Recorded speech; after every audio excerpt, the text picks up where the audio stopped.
Greetings. Welcome to the recorded lecture series on planning of sustainable development. Since there was a strong concern regarding the security while using the Zoom app, I have decided to start with a recorded lectures series on PSD and send you people so that you can get the addressing about the subject and the topic.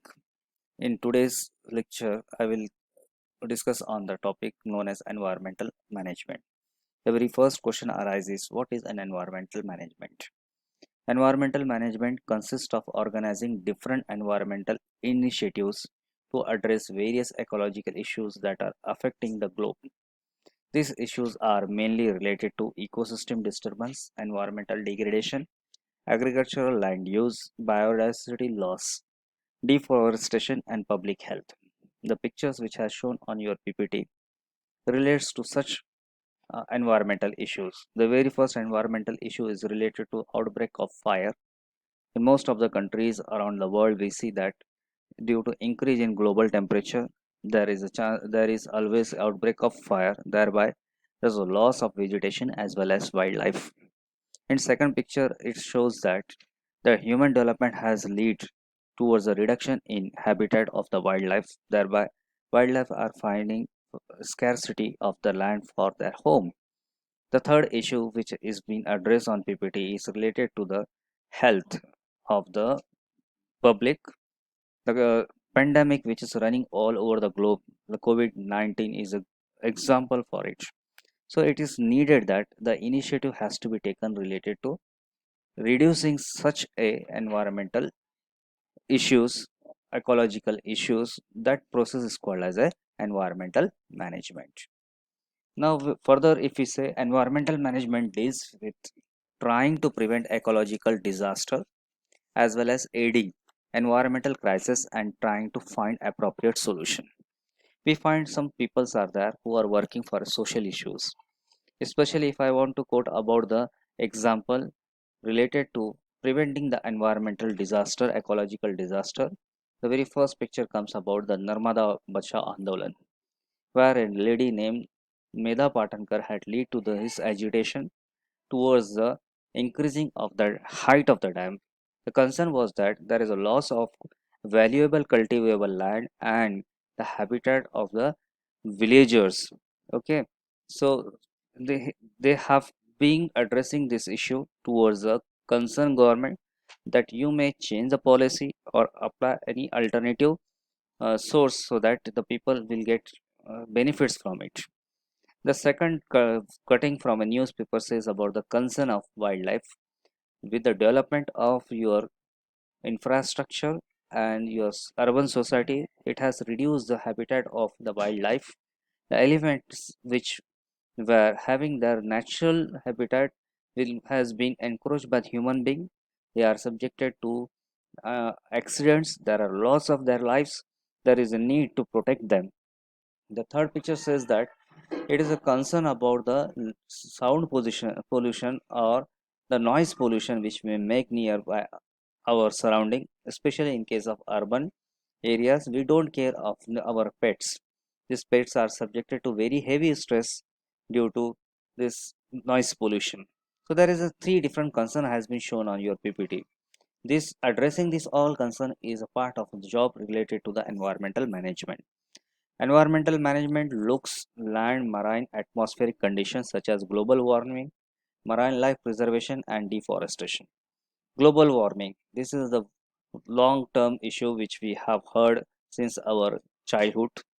This global warming has been raised due to the increase in temperature, and the issue which is related to the increase in temperature is the release of carbon monoxide in the atmosphere. This may be due to industrial development, or it may be due to greenhouse effect, or it may be due to some industries which are producing CO, especially cement industries. There is a strong concern we have to put a initiative to reduce this or a alternative plan for it. Similarly, there is a crisis related to marine life protection, especially in the areas where oceans are the source of the needs and benefits. So people has started to preserve that. People has started to give the motivational to one of the country, Uganda. He has presented a The currency having a message have a marine life protection. Similarly, there is a concern about the forest protection. We say that there is a depletion of vegetation due to urbanization or industrial product use. We are going to cut down the forest and there is a drastic reduction in the vegetations. So there is a prime concern that this vegetation has to be redeveloped, afforestation has to be done. So we are given a slogan, plant a tree in a day. All these initiatives which are concerned with management or rehabilitation of the environment or some dealing with some ecological issues, they are uh, term as a environmental management. Let's move towards the need, why we need such an activity. So for that I will quote one statement given by MS Swaminathan. He says that if conservation of natural resources goes wrong, nothing else will go right. Means if we are going to deplete it unnecessarily the natural resources, there will be nothing to be served towards an upcoming generation or next generation. So gives a concern about the utilization of natural wealth in a proper way so that it can be preserved for the upcoming generation. Environmental management is required for development without a destruction or overuse of natural resource and to reduce pollution and degradation of nature, considering the welfare of future generation. Proper decision regarding use of environment as are necessary.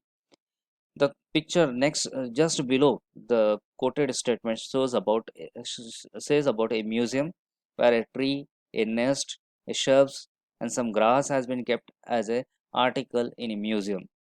Okay, if we are depleting the natural resources like trees and plants, the day will come that they will come into a small shelter known as a museum. What is that we are going to put these things as a just showpiece for our next generation? So there is a strong need. We want to protect it so that we can have the same environment for our upcoming generation. One of such measures we are going to apply, that measure is the soil waste management.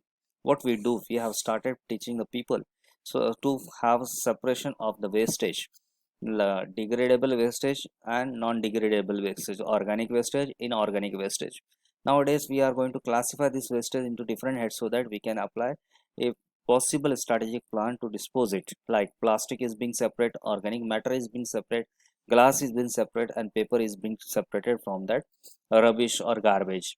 And then we are going to apply a strategic plan to have safe disposal of this particular uh, wastages.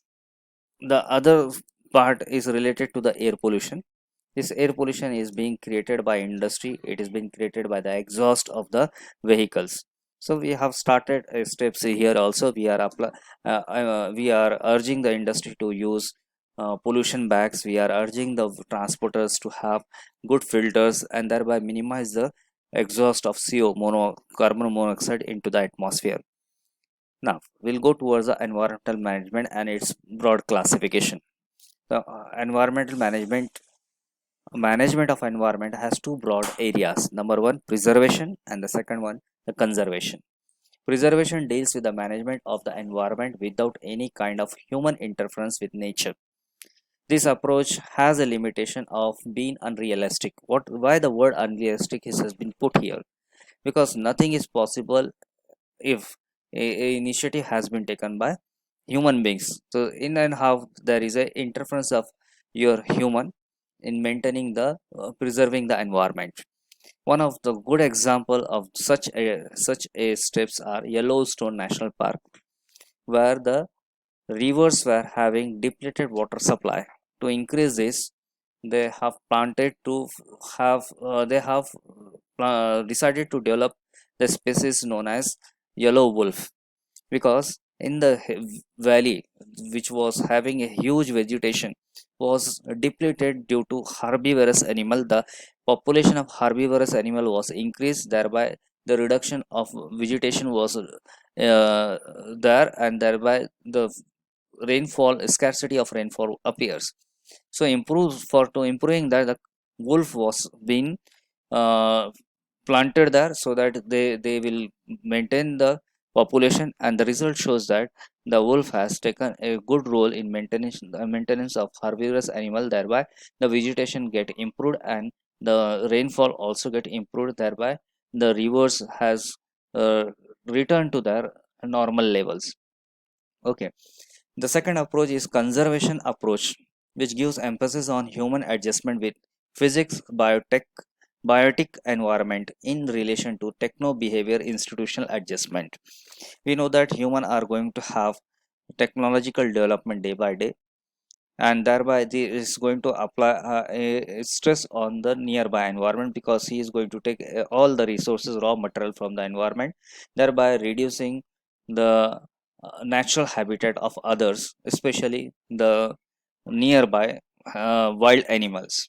So we have to take in concern that the development should be in equivalence to the development of nearby habitat also, or we are not going to disturb that natural habitat.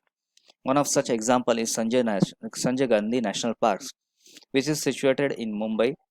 Mumbai is metropolis, and in metropolis we have reserved some area so as the wildlife can have their habitat, they can get secured, they can get protection, and thereby this forest gives us benefit like it takes inhales all the carbon monoxide which has been developed in that metros, and thereby supplies the fresh oxygen. I am providing two links related to this uh, case studies. You people are supposed to go through these videos. They are of 5 minutes or 6 minutes. You will get the complete understanding about the broad areas in which we can have environmental protect management. Okay, or a strategic plan for environmental management. Let's go towards the next topic in concern, environmental management principles. A variety of principles are used in environmental management. They help to guide and shape the way the people interact with the environment as a nation develops. This principle includes pay principle, which is also termed as a triple P, precautionary principle, double P, subsidiary principle, SP, and intergenerational equity principle, IEP. This principle thereby enforce certain law. They may be in a soft language or they may be in a hard way, hard law. Especially when we provide a strategic plan, it will be very soft language. Like we say, we should collect the garbage and by forget at the house itself. That's a very soft way. We are going to urge the people separate the garbage in organic and inorganic matters so that it can be disposed by the local authority safely. Similarly, there are some laws which are stringently applied. Like we say, you should have a PUC limit. Okay, PUC certification. If your PUC certification is not there, then we will apply certain penalties to you in the terms of rupees, or in terms of some legal bindings, like your license will be cancelled or your license will be hold up for 6 months and many more. So sometimes these laws become soft and sometimes this law becomes hard one. Let us talk about the first law, polluter pay principle law. This dictates that anybody who disturbs or spoils the environment in any way must take necessary corrective measure to rectify the environment or pay for the cost of remediation. This is that somebody who makes a harm to the environment, he has to pay by that for it. Either he should provide an alternative what he has given a loss, or he has to provide penalize for that one. For example, if a company pollutes a river which is source of uh, uh, domestic agriculture or recreational water for a given community, then the company should either pay for cleaning of river or provide alternative sources of water such as bore wells, etc. But this task is very much hard, so people has to think over before polluting the environment. They have to think over it. So we have make an environmental protection act, wildlife act, protection of forest likewise, so as to have commanding over such an activities. Since the screenomatic software which I am going to use permit us to prepare a lecture of 15 minutes only, so the next principle will be discussed in upcoming lecture series. Till then, goodbye, have a nice day, stay at home, be safe.